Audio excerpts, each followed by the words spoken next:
Now, last week I made a video about changes that could have been made to the character of Finn in The Force Awakens, changes that would have essentially shifted or led to a different narrative for the sequels in order to basically make him the hero in the end, or at the very least, to give him a far more meaningful and profound story arc than he actually ended up with.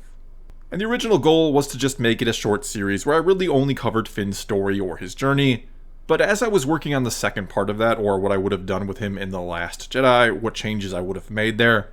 I found myself spending a lot of time going over other, mostly smaller changes that I would have made to The Force Awakens in order to both make Finn's story as well as the overall story even better.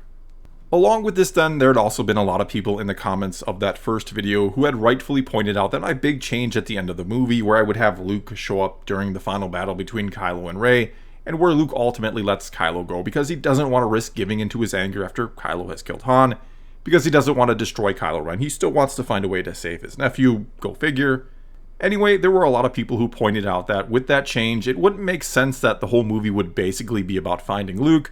only to then have him sort of show up at the end to save the day, rendering that whole search for him kind of pointless. So what I've ultimately decided to do is to try and fix, well, all of it, to try and give the sequels a better, more cohesive story overall, while keeping most, or as much as possible, of the structure of the story we actually got still intact, up until we get to episode 9, which will be a whole new original take because all the changes in the first two parts will lead to a radically different ending. And so after covering Finn in the first video, and the link to that will be in the description below if you want to check it out, and after those remarks in the comments about Luke showing up in the end not making sense or conflicting with the apparent plot of the movie, I figured the next thing up that I'd have to do is to fix Luke in The Force Awakens, or maybe I should say the story around him or what the movie's even all about, which will mean fixing both the map to him as well as Anakin's lightsaber, which Luke of course lost during his duel with Vader on Cloud City.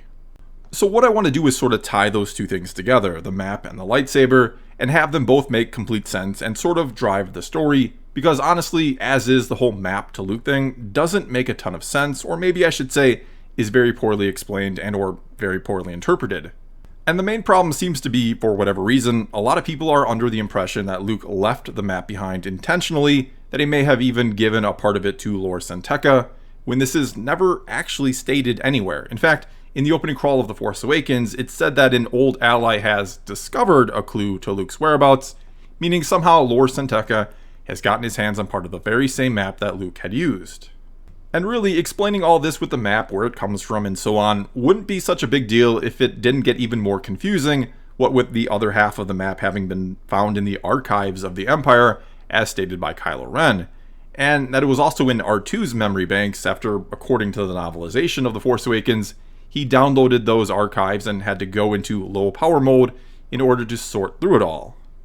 Anyway, whatever the case may be with that map, I'm just going to more or less throw that idea out, or should I say change it to instead be a message from Luke to Leia that Poe was sent to retrieve. And along with this, I'm going to change the last part of the opening crawl of The Force Awakens to say the following. Leia has sent her most trusted pilot to Jakku, where an old mentor of Luke's is offering a clue to his whereabouts. Okay, now changing this from an old ally to a mentor of Luke's is done for a couple reasons. The first being it just makes him more intriguing in my opinion. Is he an old, lost Jedi that survived all these years and helped guide Luke as he rebuilt the Order? Is he someone who knows the ways of the Force to some degree, perhaps studied the ways of the Jedi, but was never actually one himself? Anyway, all we know for sure, and all we need to know right now, is that it's someone who helped teach Luke something along the way, which means it's someone Luke would have trusted and would perhaps know what's up and where he's at or why he has vanished.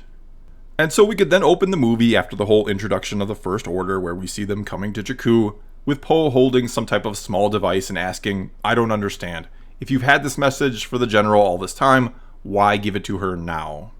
You can then keep the whole thing where Lor San Tekka says that she's royalty to him, implying he also knows and trusts Leia from something. Again, just making for a more intriguing character overall, one we can potentially explore more later. He then says Luke told him before he left to only give it to Leia if things with the First Order got really bad, because Luke's search is that important. Poe will of course ask, search for what, but Lor San Tekka will only smile. Poe will then ask why Luke didn't just tell Leia where he was going in the first place, why leave it in a delayed message, to which Lor San Tekka will respond, because she would have tried to convince him not to go, and Leia's never been one to take no for an answer. Poe grins knowingly and then asks, why don't you just give this directly to Leia? Why all the secrecy? Lor San Tekka will then reply that the First Order has spies everywhere, that they infest everything like a parasite, that if they saw him, they might suspect a clue to Skywalker's location had been found, and that they will never stop hunting him, not till the Jedi are no more. Poe, a little smugly, will then say, spies in the Resistance? I don't think so, especially not in Leia's inner circle. That's when, right on cue, BB-8 will come rolling in telling Poe that the First Order ships are coming. Poe will mutter something about how could they have found us, to which Lor San Tekka will say, I told you, they're everywhere. And immediately in this opening scene, I'm trying to do a couple of things. The first of which is to imply that Luke has gone away for a very, very important reason, and that he doesn't want to be stopped by anyone, and that he's afraid he will be if he tells Leia or any of his other friends about it. So he's kind of set up this elaborate backup plan in case he's truly needed before he accomplishes whatever he set out to accomplish, which, yes, will get explained eventually.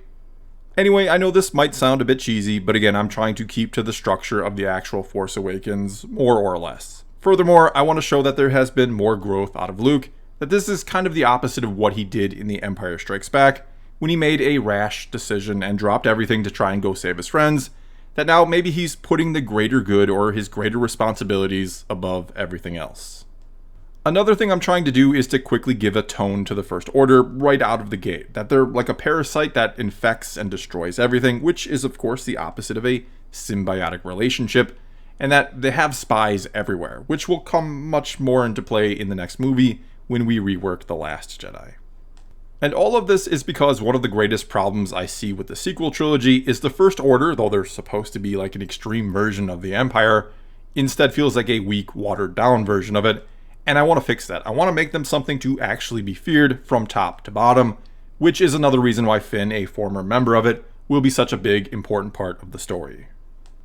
Okay, so getting back to it, to briefly go over what happens next, and I may elaborate on certain parts in future videos, parts that I'm going to gloss over here. Anyway, what happens next would have to change just a bit, though overall it'd be about the same. When the First Order shows up, Poe would still give this device to BB-8, telling him that it'll come back for him, but if anything goes wrong, he needs to get it to Leia, and only she is to be trusted with it. Furthermore, Lor San Tekka would still be captured and interrogated by Kylo Ren, but it would have to be altered a bit. Instead of asking about the map, he'd want to know why he contacted the Resistance, what does he know about where Skywalker has gone. Lor San Tekka, of course, would not cooperate, so Kylo would then attempt to mind probe him. Lor San Tekka will warn him that he's spent his whole life honing his mind, that he won't find it easy to break in, and even if he succeeds, he'll be disappointed with what he finds there. Sounding confident nonetheless, Kylo begins the mind probe, but he struggles, and this is when we'd have Lor San Tekka make a comment about how only those who give themselves over completely to the dark side can master it and its abilities. And then we can get that whole part about how Lor San Tekka knows the truth of his family, that he does not come from the darkness. Kylo will get angry and try even harder, and finally sees into his mind and says aloud that Skywalker told you nothing, not even where he was going or what he was looking for, but he did give you a clue. Lor San Tekka will gloat, reminding him that he did say he would be disappointed with what he found, and this then angers Kylo even further, and he ends up killing him still. Poe again reacts, fires at Kylo, and then gets himself captured, and it's clear Kylo wants to mind probe him as well, but the confrontation with Lor San Tekka has taken quite a bit out of him, or has drained him, so he just orders him to be put on the ship and interrogated later, which hopefully explains why Kylo didn't just mind probe him right there and then, and learn that BB-8 had the map, or in this case the device, and was close by. It would have been pretty easy to find. Also, I hope this makes that scene later on when Kylo is talking to the melted helmet of Darth Vader about the pull to the light make even more sense, that now we've seen that he is having trouble fully committing to the dark side, and I plan to go a lot more into Kylo Ren in a future video in this series. But for now, let's keep moving, and as mentioned in the first video about Finn, much of what goes on between him and Rey at this point would be about the same, only that the two would be just a bit more leery of each other. Not that you can't see a potential friendship forming, but there is a level of mistrust on both their parts. Anyway, how we then eventually get to Maz Kanata's castle for that scene with the lightsaber, which again is the other thing I really want to focus on here in this video, would have to change, starting with a change to the way we meet Han and Chewie, which, as it stands right now in the real version, is perhaps a series of the biggest coincidences in the history of film, that the Millennium Falcon would just happen to be on Jakku, that Rey and Finn would find it while also having the map to Luke, and that Han would pretty much immediately find them after years and years of searching for his beloved ship. So what I do instead is just have it where BB-8 had sent out some type of distress call after he got separated from Poe, and when Leia received it, she sent Han to go and get the droid back, meaning, yes, Leia and Han are still very much happily together in this version. Because honestly, the only reason to really separate them in the real version of the story was so that Han goes to Maz Kanata's castle instead of going straight to Leia with the map, which he would have done if they were together, because he's afraid to see her or whatever the case is now. The split up also allowed them to have that needless scene with the Rathtars where we get to see that, yes, Han has gone back to his smuggling ways and is the character we remember from that first Star Wars movie, that he's regressed for the sake of nostalgia, I guess. And so in this version, when Finn, Rey, and BB-8 are trying to get away from the First Order and are being pursued and shot at by the TIE fighters as they try to make their way to a ship that gets destroyed before they can reach it, they think they're goners until the Falcon shows up, blasts some TIE fighters, quickly lands and picks them all up, and they're on their way. And yeah, you can still have a chase scene through the debris fields of Jakku, but this time it's Han at the helm and not Rey. Because in this version, I really want to focus on the fact that Rey is this innocent yet very capable girl who gets caught up in something much, much bigger that she feels she has no control over, and that she'll eventually have to decide what to do, not just be great at a lot of things and make the right choices at nearly every turn, because of course she's going to make the right choices. Anyway, changes to Rey can also be saved for another video specifically about her, and something else we can save is 5 minutes of runtime by completely cutting out the Rathtar scene, which no longer serves any purpose whatsoever. Not that it originally did, other than to again confirm Han is back to his old smuggling ways, and to give us a big action set piece for, reasons. Instead, Han then plans to go back to the Resistance base and take the message directly to Leia, but BB-8 will beep an alarm and objection, and Rey will translate, saying that's exactly what the First Order will expect them to do, and that there are spies everywhere, reiterating what Lor San Tekka had said at the start and what BB-8 would have overheard. Han then says maybe he should check out the message, whatever it is, and approaches BB-8 to take it from him, but at first BB-8 will object and roll back and away from him, but Han will ask if he really thinks he's a First Order spy, and that this is what Leia would want them to do, that she'd want them to find and bring back Luke before the First Order could stop them. BB-8 ultimately agrees and gives the device to Han, who takes it and very briefly looks it over before a very short and seemingly pointless holographic message will play from Luke Skywalker. And at first Han will be utterly confused by it, but after thinking on it for a little bit, he'll realize it subtly refers to an incident that he, Luke, and Leia had at Maz Kanata's castle many, many years ago, and Han decides that's who they should go to and talk to next. Once there, at first, Maz will play dumb, like Han must have got the message from Luke all wrong, which wouldn't surprise her, because she doesn't know anything and can't help them. She once again then sort of has this confrontation with Finn, calling him out for being afraid and wanting to run instead of fight, which she feels is what he's actually meant to do. Finn again then decides to leave and has a brief talk with Rey, where he tells her the truth that he was with an elite squad in the First Order, that he was trained to take out targets before they could take him out, but he wasn't going to slaughter innocent villagers. And for more about this and other changes made to Finn, do check out the first video in this series. Anyway, it's only after Finn and Rey are away from the table that Maz Kanata admits she knows how to find Luke, but didn't want to talk about it in front of those two, that there's something about them that she can't quite figure out, and she's not sure if it's good or bad. Han says they seemed pretty trustworthy to him, but Maz Kanata then says you do realize that he was with the First Order, right? Or at least he was. Han says of course he knew that in a way that tells us he probably didn't realize it. We then get to the scene where Rey hears Anakin's lightsaber call out to her, and then she goes to it and she still has the Force vision and everything, though I'd make changes to it in order to more accurately represent or hint at where the story is going, because, let's be honest, that Force vision, as it is, makes no sense and tells us nothing about how the story is actually going to unfold. It doesn't really allude to anything pertinent.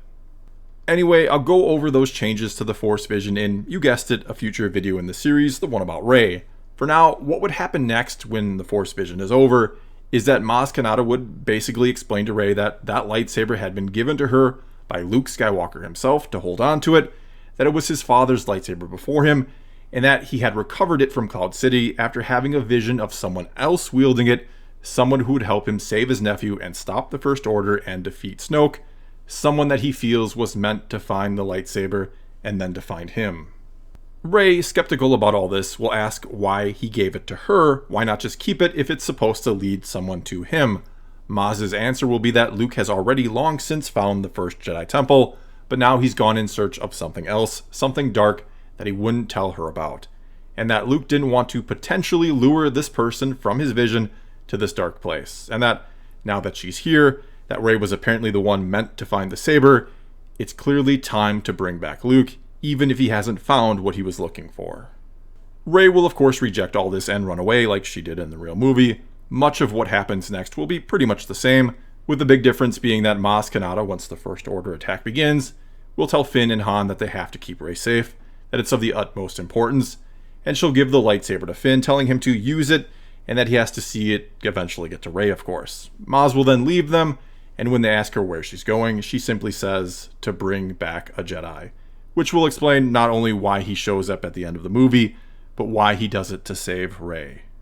And for now, that's where I'll basically leave the story, hopefully having given explanations for both the map, which now has become a message only Leia or Han would have understood, and how and why Maz Kanata has the lightsaber and why it's so important. And yes, I realize some of this may be messy and that other little changes may be needed here and there to make complete sense, but again, I'm just trying to, I guess you could say, clarify or change the plot of the movie a bit, and hopefully I've pulled that off. Well, that's all I've got for you this time. Now it's your turn to tell me what you think of these changes that I've made, or to go and check out the first video in this series if you haven't done so yet. Either way, leave a comment below and let's talk some Star Wars. And until next time, thanks for watching.